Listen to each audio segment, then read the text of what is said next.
not use the towel, use your clothing, which parents do not like very much. Now, prior to doing the lesson, if you collect a variety of objects that allow a good texture, would make an interesting texture. To do this particular assignment today, I took about 5 minutes, went through my house, and I came up with some things that I thought would make interesting prints. So now we've got our room set up, and we've got our tray and our newspaper. Now, do you do this by yourself, or do you sometimes have a helper? It's wonderful if you have a helper. In fact, if you've never done it before, I would highly recommend having a helper, a parent helper, with this to monitor other activities. Or even while a you're fifth monitoring. grader could work with small children if you had a responsible. Yes, a very, very responsible child would be a good idea as well. Okay. Now, you made prints with hands, and now I want to just bring out one of our first art objectives. What Karen has made here is a monoprint. A monoprint, mono meaning one. This print is the only print that will ever exist that looks like this. It will never happen again. If you take a look at your money, every piece of money that you have looks exactly the same because they use a printing plate. But this situation with these kind of prints, each one is unique and each one is different. And so with this lesson, you're learning a new word, and those of you, the boys and girls, when you go home tonight, tell your parents you learned about how to make a monoprint. Very famous artists like Picasso make monoprints. And we're also, as Karen mentioned, looking at color mixing. So, our focus element is texture, and when Karen talks to you about the printing of using objects and natural items, you're going to be seeing how you're going to create textures, both implied and real, using the objects.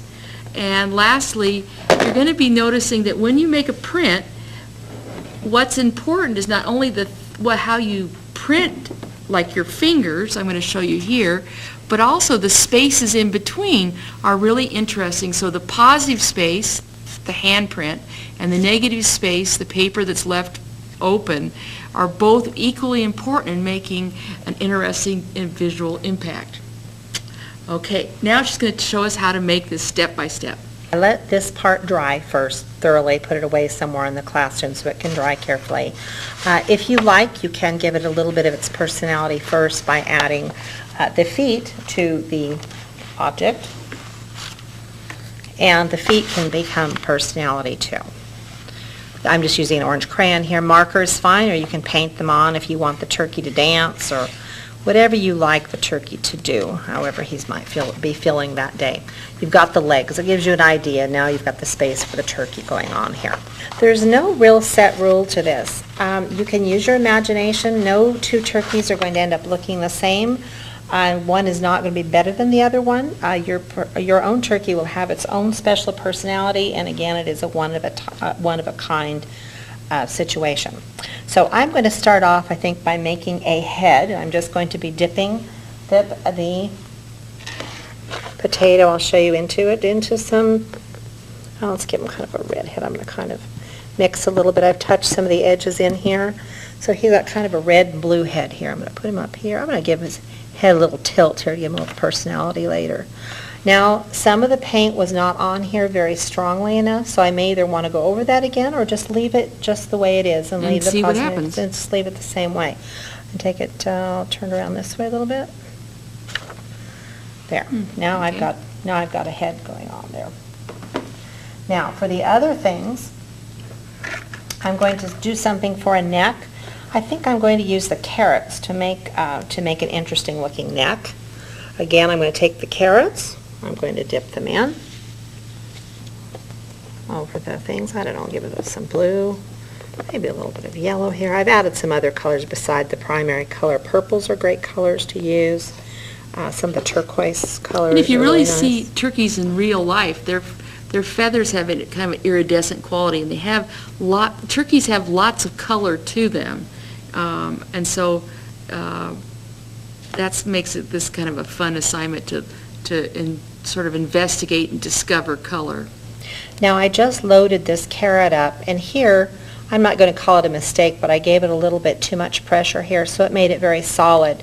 I had really intended to have it more of a lined effect, so I'm going to put a lined effect next to it. not pressing quite so hard. Oh, come on back. I'll put some in between here, some feathers in between too. These make good in between feathers. And you can see how Karen's hands are already getting a little painty, so you can understand why it's really important to have that roll of paper towels and sudsy water or a sink nearby. See what nice little pattern, especially when she got really going over here. Really lovely feather pattern going. Put another one there. I think I like that. I'm going to leave that alone on this one. Let me see. I think I'm going to give some of this bath puff a look here. I think I'm going to mix a little bit of yellow and green together. I'm going to kind of brush it together. Kind of see I'm just mushing some together. The more color you use, the more interesting it becomes. It blends. And there's no right or wrong again.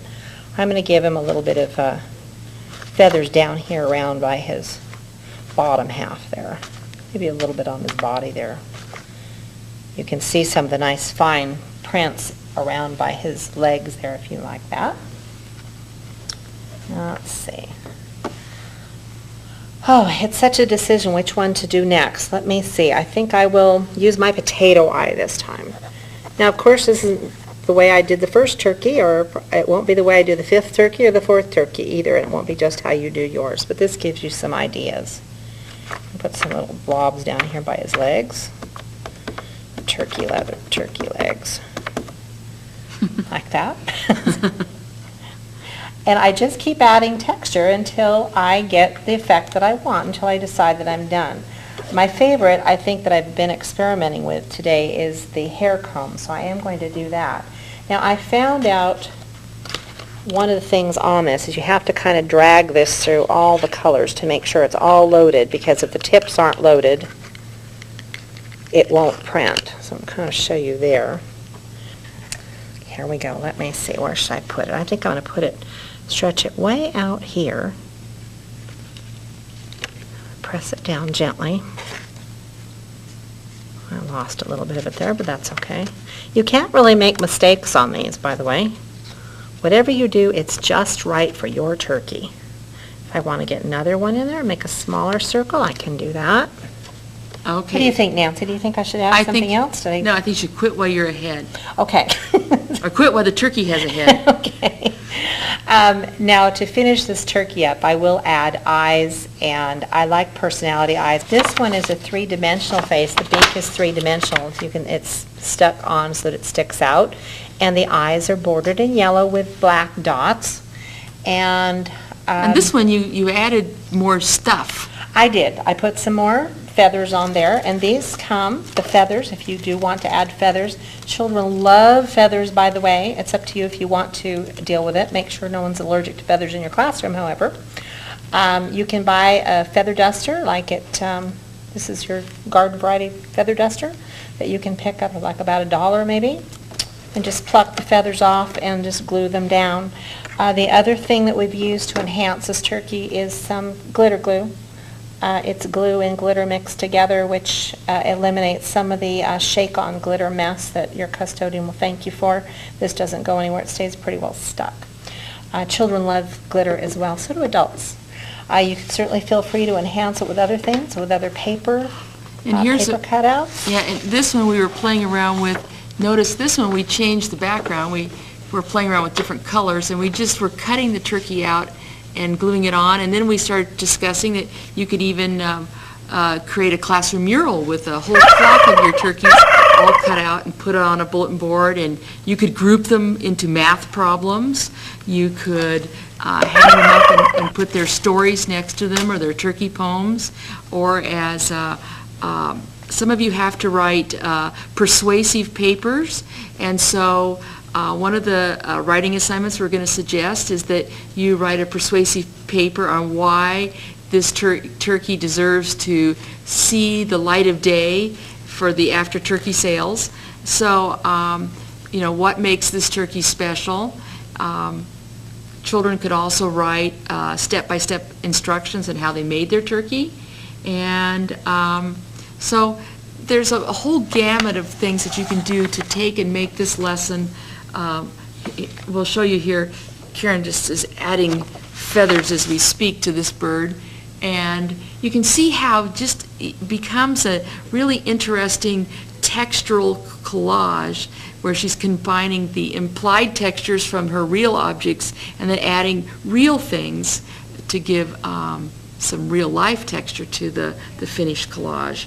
So I hope today that you've enjoyed learning about how you can take that traditional turkey art and take it to a high level, and that we hope that your turkey hunt that you're going to have in your classroom will be a fun one, and that you've enjoyed creating a new kind of and taking a new view on holiday turkeys. Hi, this is Kathy and Kristen again to talk to you a little bit today about still lifes. We're going to do a holiday still life that involves a fall theme using fruit and leaves to create a fall picture. In our picture, we're going to be using the concepts of space and value. A still life is a collection of objects. These objects could be man-made, such as toys or other little items that you collect around your home, or they could be natural items, flowers, fruit, leaves.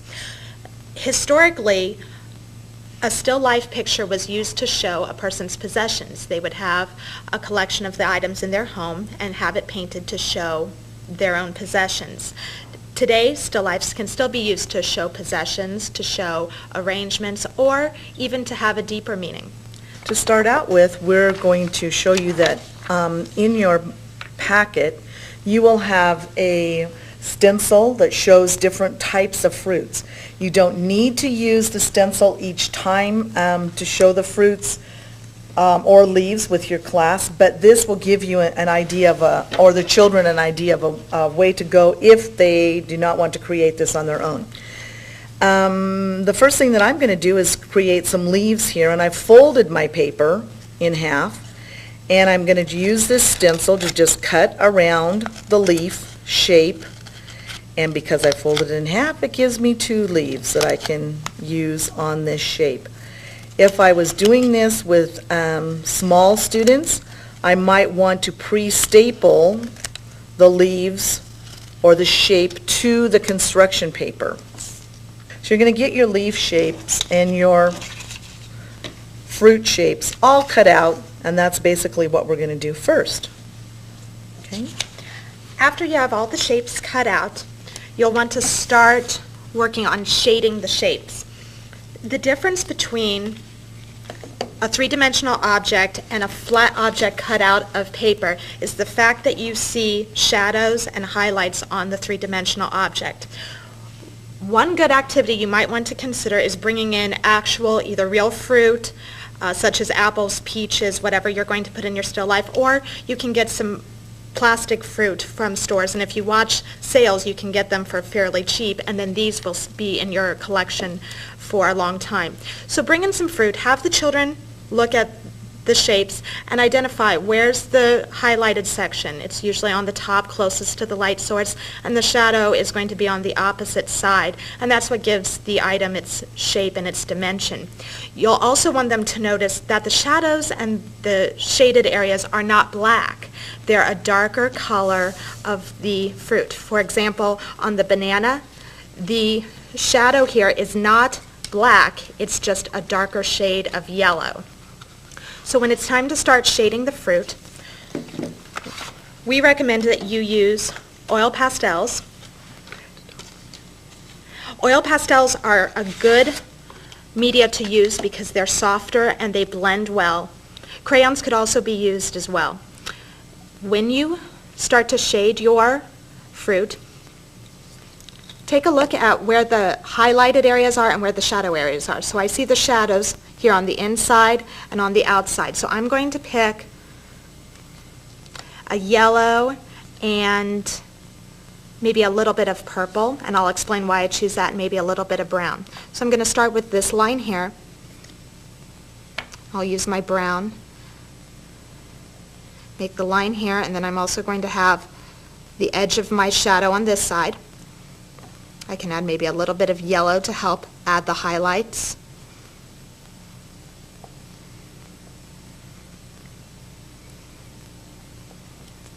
And then I can also use some purple to add in the shadows. Now, the reason I chose purple is it is the complement color. It's the opposite color on the color wheel, and when I mix the purple and the yellow together, it's going to make sort of a grayish color. And this is also another good benefit of using the oil pastels. They do blend together. I think another benefit that I really like too with the oil pastels is that they're brighter than actual crayons. So your finished product really pops out at you and has a lot of color, a lot of fall color, a lot of color that you use just really comes out with the oil pastels. So I've added in the shadows here, blended them in just a little bit. And I want to go back and add in some highlights, so I can take maybe a little bit of white. And the highlight is going to be the brightest point of the highlight is going to be right at the edge of the shadow. So I'm going to go right along this edge, just add a little bit of highlight to it.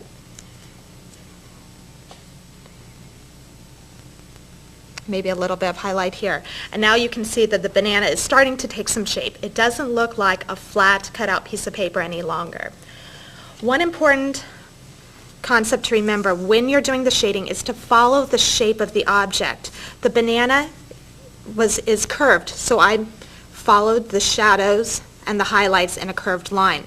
When I'm making the grapes, I made shadows in sort of a semicircle, and I want to add the highlights in the same way. So it's important to follow the contour of the shape or the outside of the shape to make it look more realistic.